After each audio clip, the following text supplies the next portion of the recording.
She trying to make it the Tootie show again. This is not the Tootie show this week.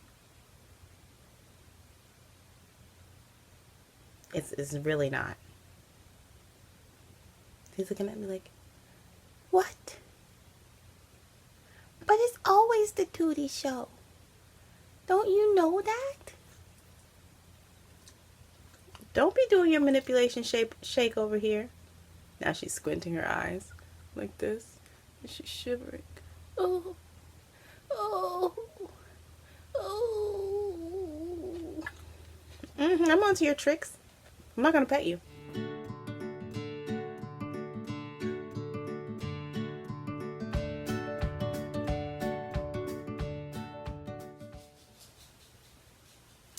Hi friends, welcome to episode 108 of the Quirky Monday Craftcast.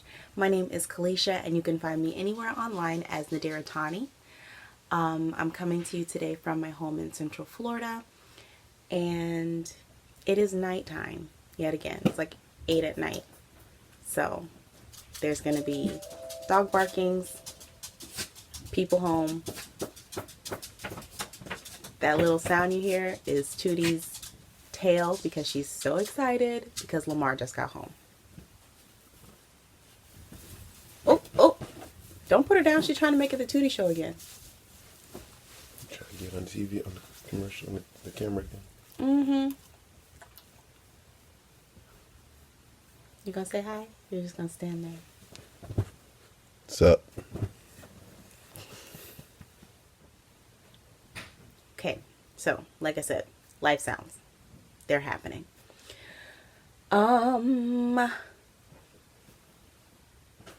We have a whole lot of bright spots. So I'm going to share some of them with you guys. So basically, if you're new here, oh yeah, hi and welcome. And if you're returning, welcome back. Bright spots are basically a segment of the podcast where you guys get to participate.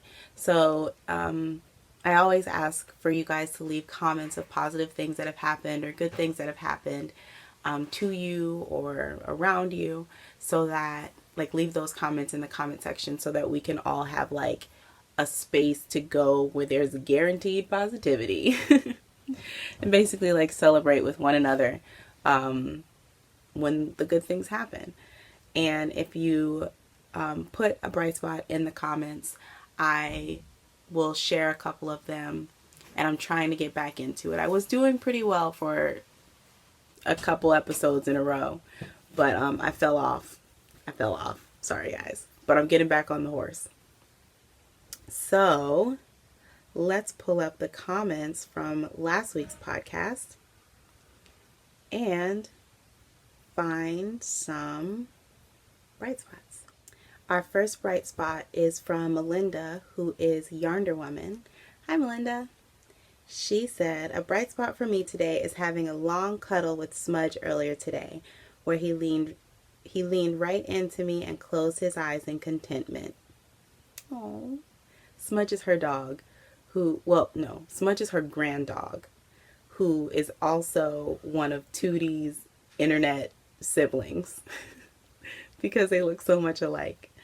But yes, that's such a sweet bright spot. Okay, our next bright spot is from Vegetables Matter, and they write, for my bright spot, I have been feeling so lucky to be in such a wonderful committed relationship with my husband. I've been acknowledging that feeling a lot recently, feeling so much gratitude for him and for what we have. Things aren't always perfect, but I trust that we will stick it out and work through anything together. What a marvelous rock when life can be overwhelming.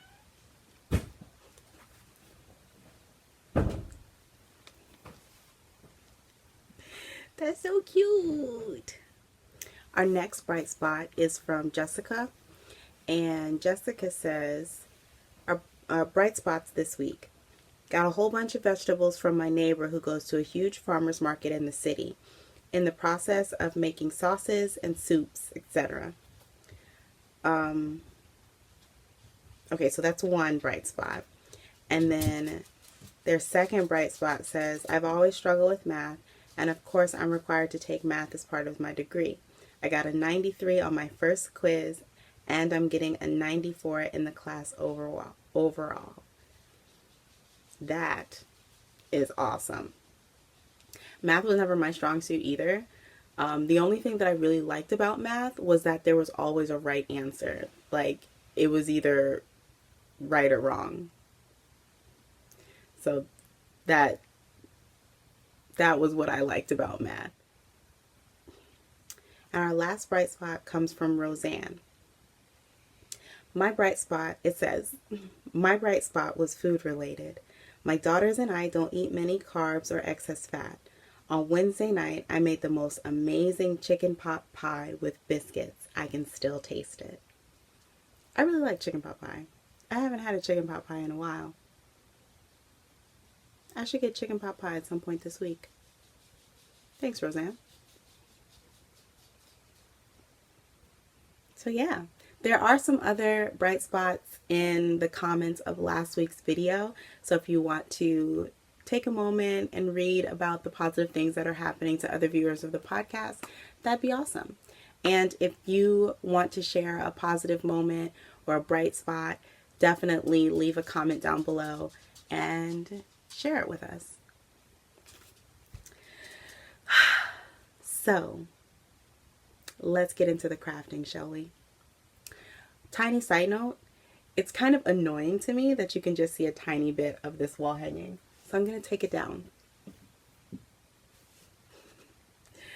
This is a moon weaving that I did a couple months ago. I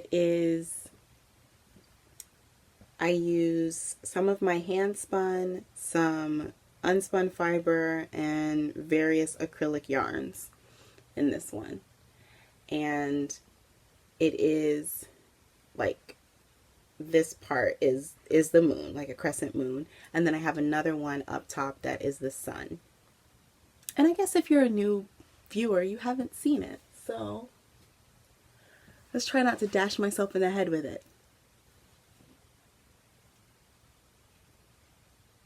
Come on. Oh, there we go. And that's my son.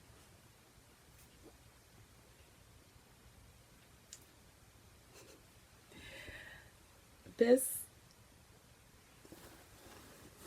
weaving is very special to me. It was one of those things that you do when you're kind of going through, like a downswing. But this was definitely one of those experiences where I felt really bad, but even in my feeling bad, I was able to create something beautiful that made me smile, that brought light into my days, even though I felt like hot garbage. That is the magic of making, if you ask me. And there is no way I'm going to be able to reach back up there, so I'm going to put this off to the side. I need to make another one. I need to make another weaving. I've been having the itch to weave again, so maybe that'll be a maker plan, but not this week. So I hope you guys had a good week. Let's talk about things that I have been making. So I have one finished object, and hallelujah, it's the boring socks from last week. So I finished my gray marl socks. These were definitely the plainest socks I have ever knit in ever. I even knit a pair of black socks, but they were more interesting than this because they at least had ribbing down the leg. These are just vanilla, but nice plain pair of gray socks. This yarn is patent croy socks. I think it's just patent croy socks, and I don't have the label in here with me, but it is the color gray marl, the end. I knit this on a 2.75 millimeter needle, and I did 60 stitches. I always do about 20 rows of a 2x2 rib, and then the heel that I like to do is a slip, nope, it's a short row wrap and turn heel. Yeah, and then a rounded toe. So there's them. I seem to really be on a sock kick lately because my first work in progress, surprise, surprise, another sock. It is also Patton's Croy sock, but this is sock FX, I think. I want to say it's the cameo colors. Do I have any labels? I don't have nan label. I'm sorry, guys. I think it's the cameo colors. But here is the sock. And I thought I was going to do like repeating rows of garter stitch going down, like little stripes. But I got 3 in and was like, nah, I don't feel like doing that. So I'm thinking about doing a matching 3 down by the toe. But we'll see how I feel when I get there. This is what it looks like in the ball. So same needle, so 2.75 millimeter needle. Am I lying? Is that true? Yeah, 2.75 millimeter needle. And I'm working on 60 stitches. We've got the 2x2 rib, short row wrap and turn heel, and I'm working down the foot now. Oh, last week someone said, even though I said the size of the needles, they wanted to know the brand. These are Chalgu red lace needles. Yeah, there's nothing too fancy about these either. They look like they're going to be super warm, which is fine because the office that I work in is kind of cold, as is pretty much anything indoor in Florida, because it's like the powers that be are always like, oh, this is Florida, it's hot outside, so let's make sure that the air conditioning is on 0. So there's that. So warm socks. And my feet are always cold, so I've worn hand knit socks every day, except for the very first day at my new job. I wore regular socks, and then I was just like, these regular socks do not keep my feet warm. So I busted out the hand knits. So yeah, sock, huzzah.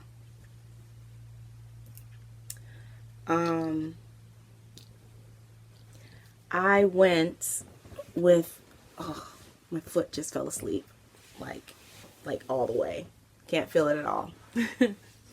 I went with my brother-in-law and my mother and father-in-law and then some of our church members to a concert this past Sunday of the Gaither Vocal Band, and I knit on this sock the whole time. I was about here, like in between these ribs, this row in the car, and then I knit this. I got to here before the concert started, and I knit all of this and half of the heel before it was time to go. Almost all in the dark. Yay me. So yeah, that's everything about this sock. Now it's just plain knitting until I decide whether or not to do those ridges on the toe. I don't think I'm going to do those ridges on the toe, because that's going to be inside my shoe and that's probably going to be annoying. So just a plain vanilla foot then. Alright. The next work in progress I have is my Treasure Island shawl. This is a pattern by Hannah of the Cozy Cottage Crochet. And this is one of my patterns, or one of my projects on my Make 9, which is called 9 Little Words. The Treasure Island shawl is, the word associated with the Treasure Island shawl is value. And this is the progress I have. So this marker right here is where we were last week, and this is as far as I have gotten. So Hannah sent me a message saying that she has a sneaking suspicion that I might run out of yarn. She said the fingering weight yarn that she used when she originally did the pattern was a little bit more than 100 grams, and the ball that I have is 100 grams. So she was like, you might run out of yarn at the end, like the other end of the shawl. So I already have an idea in my head for what to do if I run out of yarn. And I like the idea so much, I'm hoping that I run out of yarn, but we'll see. But yeah, that's it. I really like how the colors are working up. This is a, I don't know if you guys heard that, but shenanigans and tomfoolery is happening in the front room. I'm not even gonna go check it out. This color, I hope you guys can hear that. I don't know what's happening. This is a Zobber ball, and its colorway is The Spring Is Here, I think. Something like that. The Spring Is Here. That's the ball. And yeah, I'm really liking how this is working out. It is very light. So, yeah, I'm probably going to be wearing this like to church, stuff like that. Yeah, I think so. I think that's what this is going to be. This is going to be a church shawl. But out of all the colors, this bit right here, that's my jam. Right where the blue meets the green. Yep, right there. That's my color. That's the color that makes me smile. So yes, Treasure Island shawl. Still working. And my last work in progress is one that I'm super excited about. I'm really excited about all of my works in progress because, you know, they're keeping my little hands busy. But this one I'm excited about because of how like scared of it I was and how intimidating the pattern feels, because it's just a lot. It's living in one of my project bags. This one is one I made myself of all of my space fabric leftovers from one of the very first Quirky Monday Crafts bags update. So this is my Celestarium shawl. And Celestarium is a pattern by Audry. Is it Audry? Yes, Audry Nicklin. And I have started, guys. And I am so proud of myself. First of all, my goal with my Make 9 was to use my stash, right? But unfortunately, I did not have enough of any one yarn to do the Celestarium, like in a color that I wanted to do. Like I wanted it to look like the night sky. I don't want to have some random color, you know? So I wanted to do it in navy. I don't own any navy fingering weight yarn. I think I own like one 50-gram ball of navy fingering weight yarn. So that wasn't going to work. So I went to Michael's. I looked at Michael's and Joann's because Michael's has the Loops and Threads Wool-like, which is an acrylic fingering weight. I think it's like acrylic and nylon fingering weight. And Joann's has amazing lace, which is, I think, it's not exactly the same mix. And again, I don't have any of the... I do have a ball band. Okay.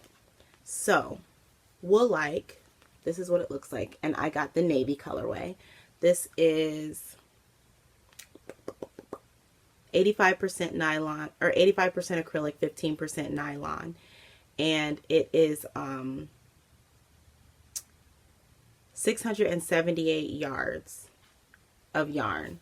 And they're regularly priced $2.99. I have seen them in some stores at $3.99. So who knows? But Michael's was running a sale where they had buy two, get one free. So you need like 1,200 yards for this shawl. So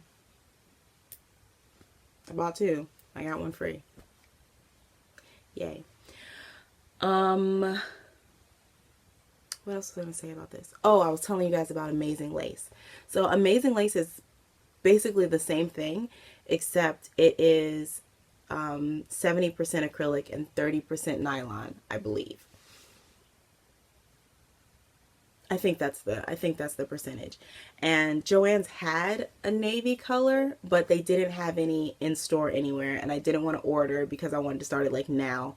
So I went to Michael's and picked this up yesterday and then cast it on last night. So let me show you. Oh, then I have my stars. I'm using gold beads. I also bought silver ones because I didn't know which way I would like to go. But the gold, like you guys will see, the gold was the way to go. So I'm going to try to hold this up. If you follow me on Instagram, you have definitely already seen this because I'm just super excited about it. And here is the beginning of my Celestarium. Okay, so that's, you can see where the increases are. And there's another increase row right there. So I'm just now starting the third chart. And yeah, this is the handle of the Little Dipper right now. I'm so excited. And then this is my progress keeper. Very appropriate little star. Yeah. So now one change that I'm going to make, and I'm glad I decided to make this change now because I'm not far into the shawl, so it'll be fine. As you can see, there are eyelets. Well, this is easier. There's eyelets and beads. And the way that the pattern has you set, like put the beads and the eyelets in, the bead ends up next to the eyelet. And I kind of don't want it like that. So I was looking at the finished projects on Ravelry, and I saw quite a few people just didn't do the eyelets. They just placed the beads. So I'm going to do that like going forward. And I'll probably use the tail because I have this much tail. I'll probably use the tail to tie up or to sew up those two eyelets that I have. But yeah, I'm so excited. Ooh. The only thing that I'm not really excited about is how many stitches end up going around this shawl. Because every time you do an increase, it's basically doubling your stitches every time. So, but I'm just going to go one chart row at a time. And it's actually not that hard following the chart, provided the chart is very simple, the way that Audry has set it up. It almost feels like I was scared about nothing. We'll see once I have hundreds and hundreds of stitches on these needles. But I started it. Celestarium is another pattern from my Make 9. And the word associated with Celestarium is dream. And yeah, I'm so excited about this. All of the projects that I have going just make me feel good, which is exactly where I want my making to be. Like, I want my making to be that thing that makes me feel good. So thumbs up to Audry for this pattern. Thumbs up to Hannah for this pattern. Yeah. Thumbs up to me for vanilla socks. So yeah, that's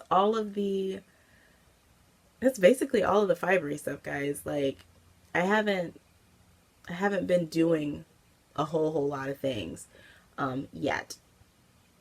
So yeah, that's everything fibery. Oh, this week is just very space related because these are my project bags that my projects are living in. This one I made. This one Hannah made. Hannah gave me this one for my birthday last year, I think. And it's got a pin on it from Claudia, the Crochet Luna. And it says, happiness is crochet, which is funny. Oh, no, it's funny because there was a knitting project living in here. But now I'm going to put my treasure island in here. So happiness will be crochet. Oh, and it'll be a bag from Hannah with a pattern from Hannah and a pin from Claudia. And the yarn is from Lily. This is like all the podcast love right here. Let's just put it on in there. Just get in there. Where's my crochet hook? Ooh, yay. Okay. Let's talk stash positions. So, I don't have anything yarny for stash position. Well, that's not true. I had this, but we already talked about that. The rest of my stash positions are books. So when I was in Michael's buying that yarn for Celestarium, I passed by their Black History Month display. Yes, Michael's is here for Black History Month, and I appreciate it. Thank you, Michael's. But they had these two coloring books that I really liked. So there's this one, African Glamour.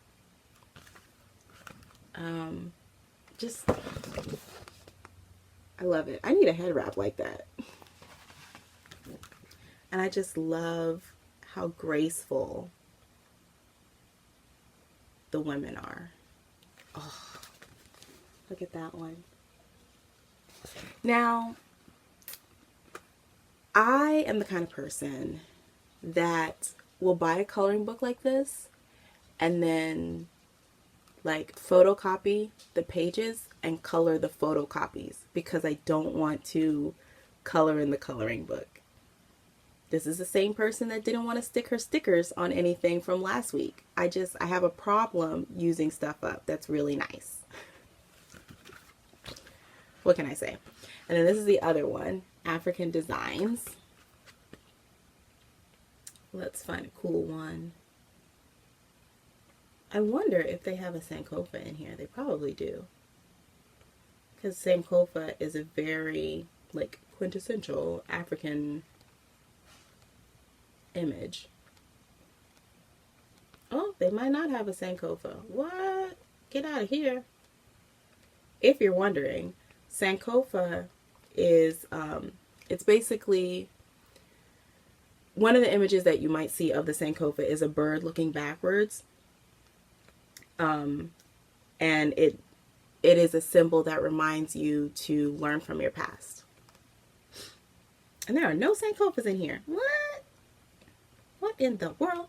Well, let me find another one to show you then. Is that a Sankofa? No, that's just a bird. This one has a lot of very geometric patterns. Like this one actually looks like Ethiopian crosses. What are they? I can't remember the exact name, but Ethiopian crosses. I actually have a pendant. It's about this big, a metal Ethiopian cross. Yeah. And I really like patterns like this, like repeating patterns. I like coloring those. Let's see. We've got a, what would you call that? Vase? Water jug? Container?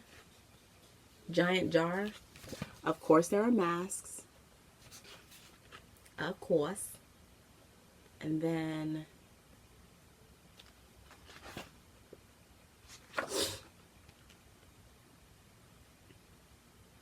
we've got patterns like this.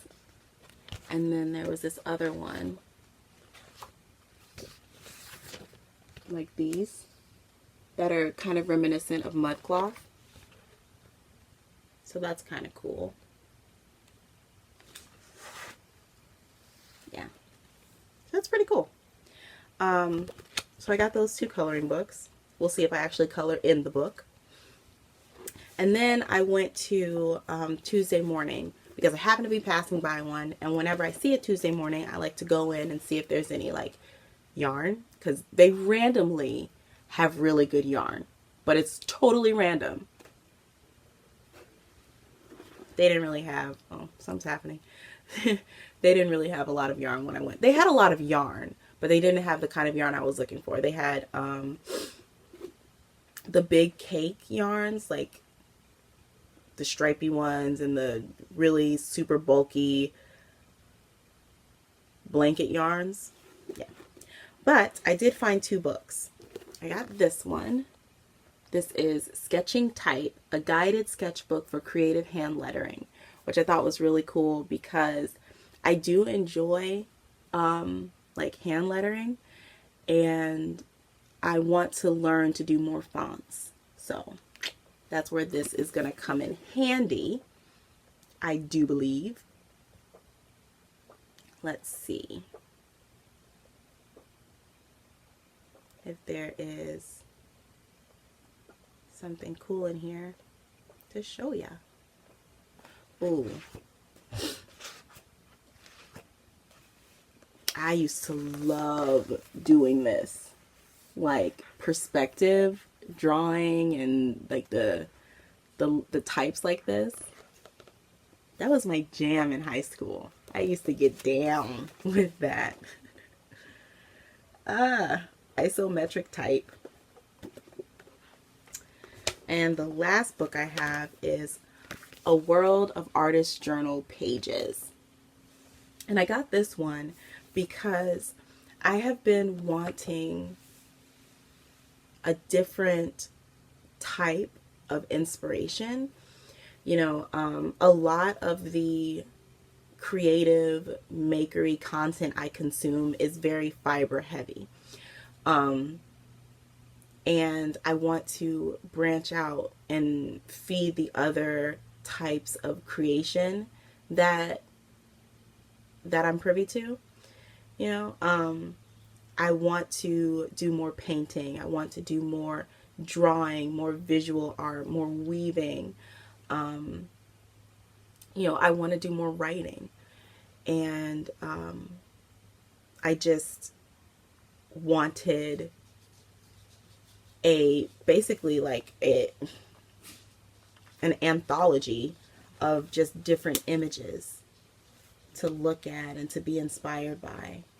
Like, I want to create things like this. Like, I want to create images and artwork that makes you like think and feel things when you look at it. So we'll see how that goes.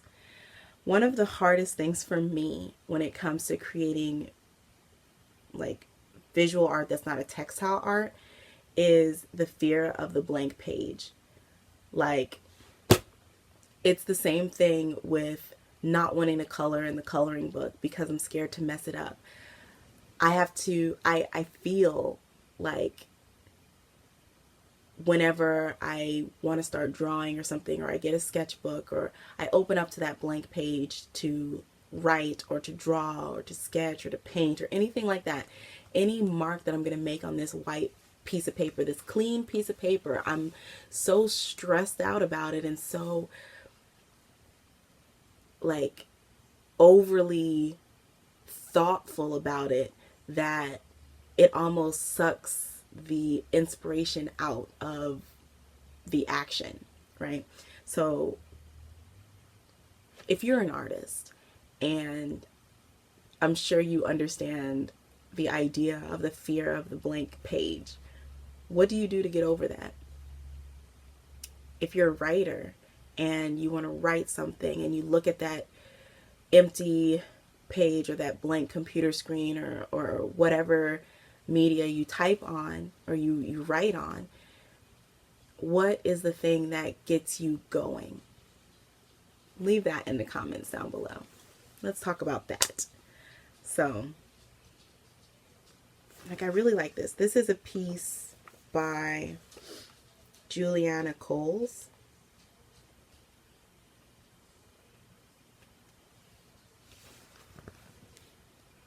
I really like that.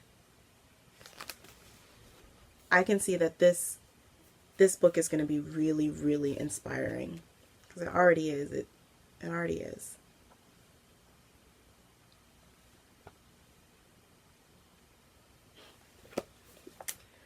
So yeah.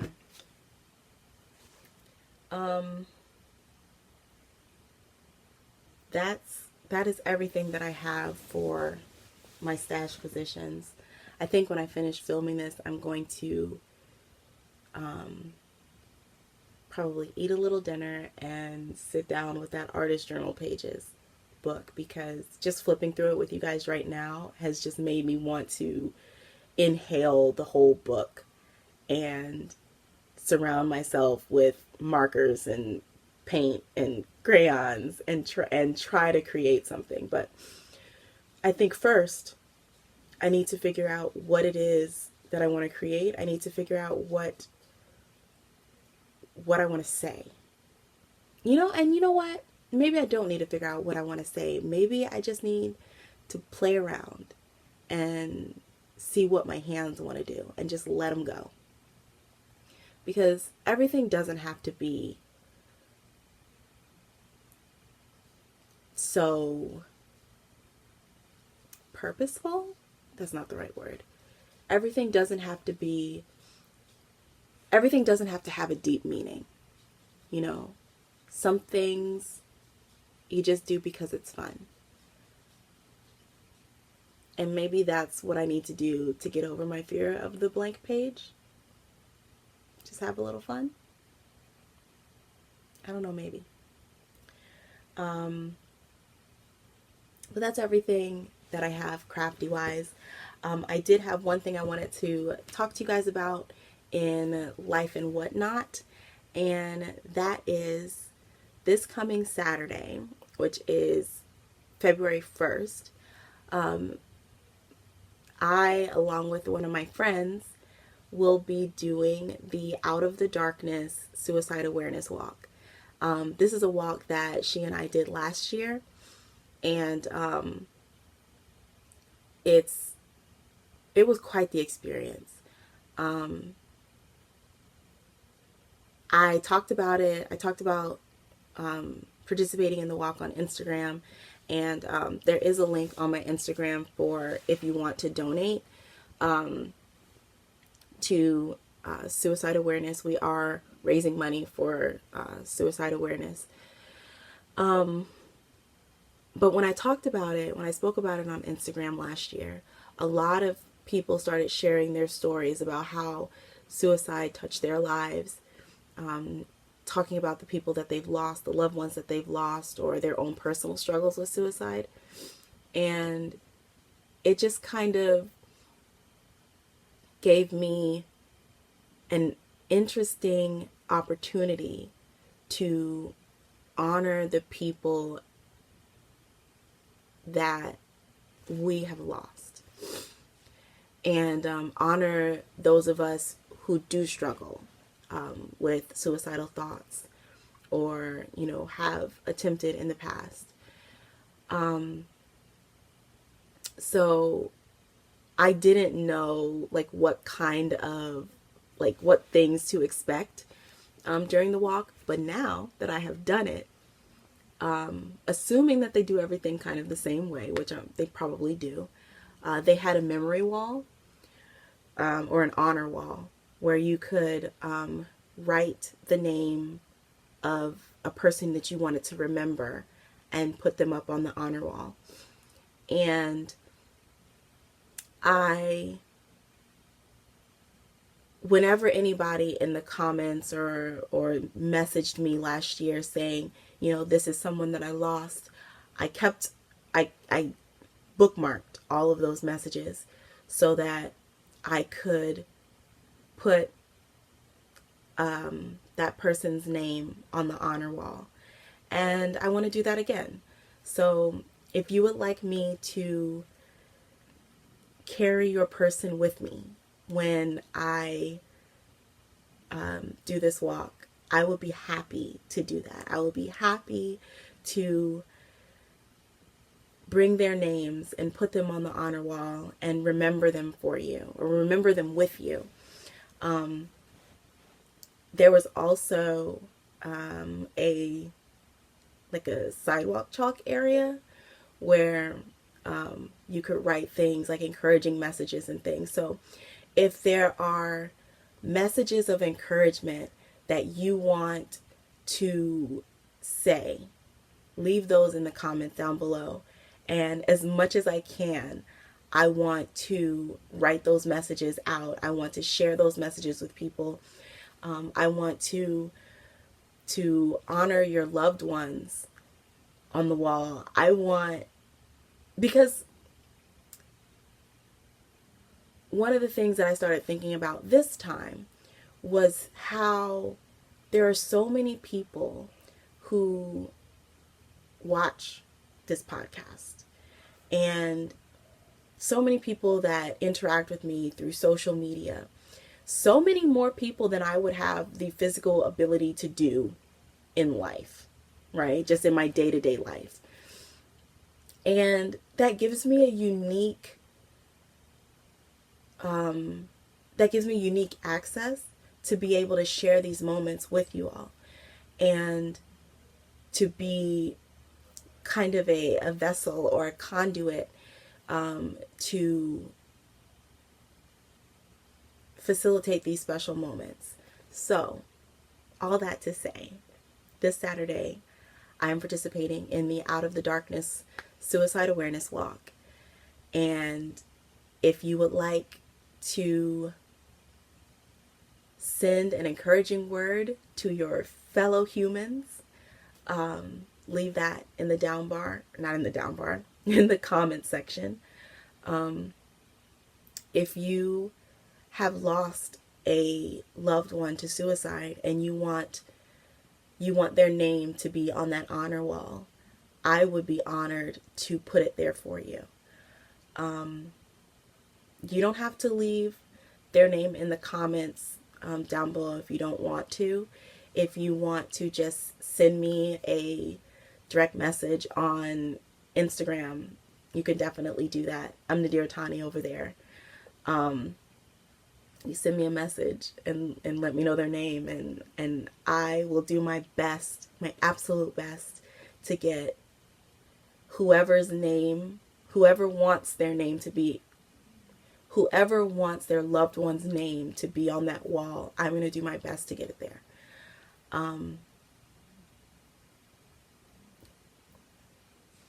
Because it's important to remember. It's important to remember those that we've lost. And if you yourself are someone who struggles with suicidal thoughts,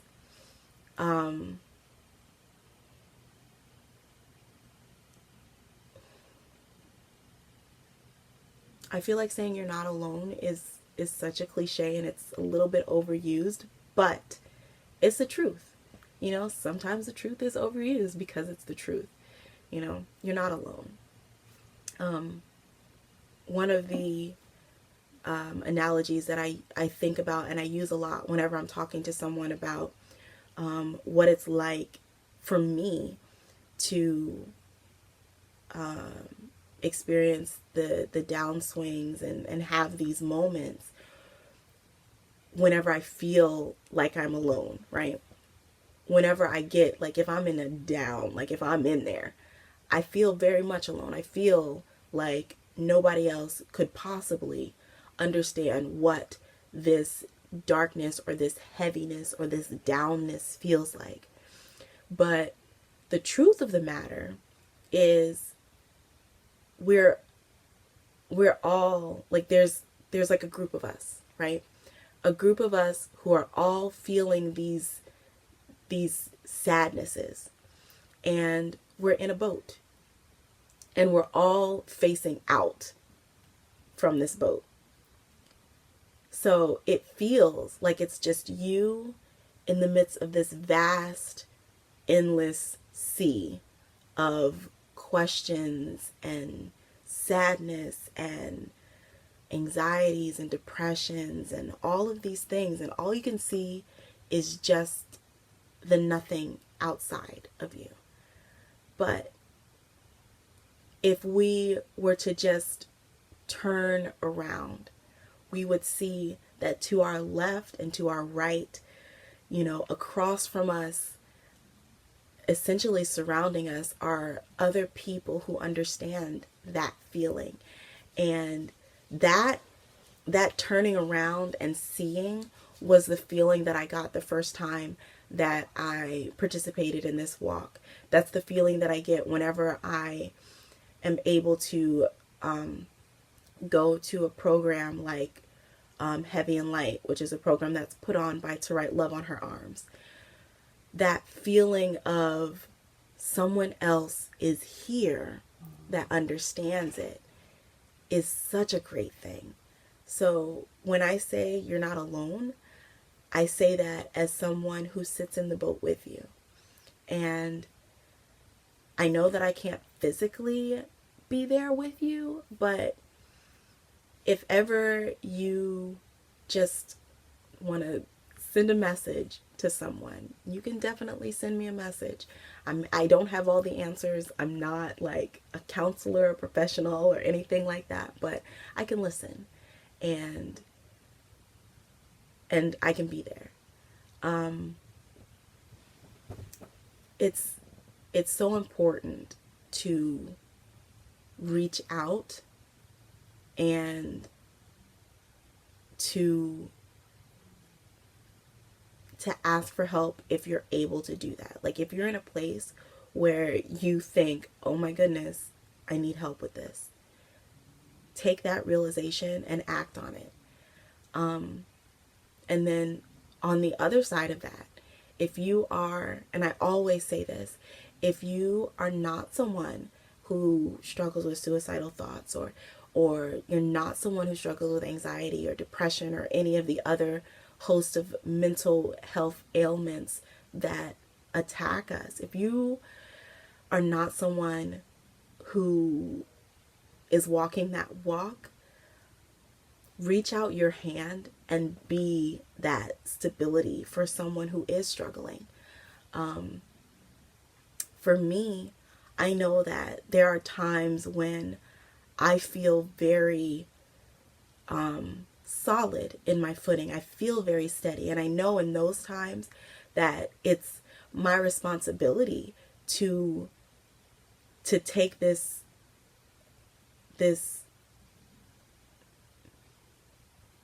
stability that I find myself in and use that to allow me to pay attention to people around me, to lend a hand to people around me, to give those encouraging words, to feed that positivity into the people around me, because I can, you know. And then in those times when I can't, then I need to try to remind myself, like, ask for those positive moments. Like, a lot of times when I'm asking you guys to leave your bright spots and positive moments in the comments, it's for all of us, but it's for me, because I want to know that good things are still happening around when I feel like, ugh, you know what I mean? So yeah, if you are solid in your footing right now, and you are up, and you are good, and you feel light, and you feel like you're shining, reach out and shine on someone else. Yeah. That's everything for today, guys. I am going to end the podcast here. I figure I'd give you guys a short one. But yeah, leave a comment down below of something positive that happened to you. If you're an artist, leave a comment down below of how you fight the fear of the blank page. Leave a comment down below of an encouraging message to share with someone else. Either leave a comment or send me a direct message if you have someone that you've lost to suicide and you want their name on that honor wall. Tell your stories. Tell your stories of how you survived. Do that. Tell your story how you survived today. Tell your story of how you survived 2019, because bruh, 2019 came for a lot of us. Tell your story of how you are still here and how you are defiantly smiling and laughing in the face of things that would take that laugh and that smile away from you. Tell those stories and leave all of that in the comments so that we can all revel in that. Yeah. I hope you have a wonderful week, and I will see you on our next episode. Bye, friends. Thanks for being a part of my universe.